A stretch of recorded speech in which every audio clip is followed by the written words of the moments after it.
Okay, kwa jina mimi naitwa Daniel Mkhwana Omar. Mimi vile nimesema ni admin wa area hii ya Miendo Bokoli Ward. Kwa hii tournament mimi nilikuwa kama chief coordinator kuhakikisha mipango ya tournament inaenda vizuri, na imeenda vizuri kuanzia siku ya jana mpaka siku ya leo na mpaka itakapokamilika siku ya Ijumaa. Leo ni siku ya pili. Jana kulikuwa na knockouts ambazo zilichezwa na leo tunacheza quarter finals.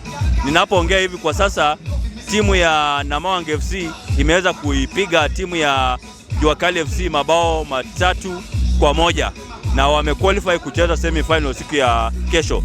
Pia kwa ule uwanja mwingine wa primary, timu ya Chebosi inaongeza kwa bao 1 dhidi ya timu ya Maloo, ambao pia mchuano huu kiisha hivyo wataweza kufuzu kwa nusu finali ya kesho.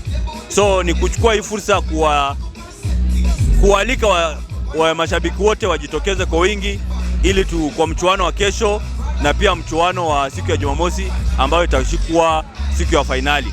So mashabiki mjitokeze kwa wingi na tukuje tushuhudie mchuano huu ambao ni mchuano wa maana sana. Asante.